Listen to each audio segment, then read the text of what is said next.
उत्पत्ति किताब 1 का और 26 नंबर हम वचन पढ़ते हैं कि परमेश्वर ने हम मनुष्यों को अपने स्वरूप के अनुसार अपनी समानता में बनाया। वचन यही कहता ना कि हम मनुष्य को अपने स्वरूप के अनुसार अपनी समानता में बनाएं। अब वचन कहता परमेश्वर कैसा है? परमेश्वर आत्मा है।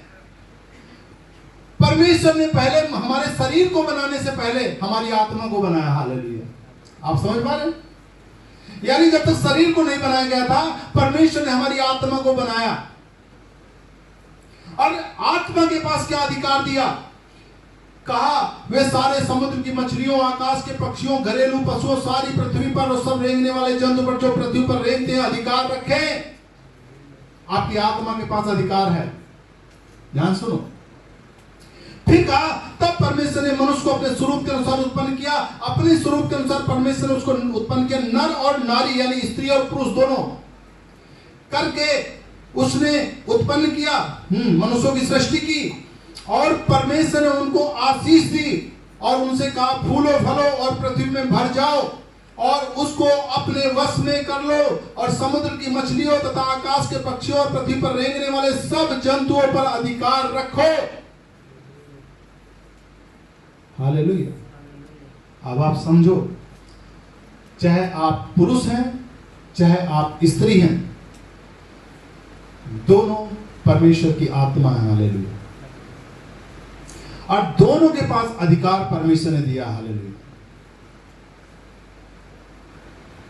कि आप सारी पृथ्वी के ऊपर जो सृष्टि परमेश्वर ने बनाई है अधिकार रखें। तो अधिकार किसको मिला था? आपकी आत्मा को। हालेलुया। हालेलुया।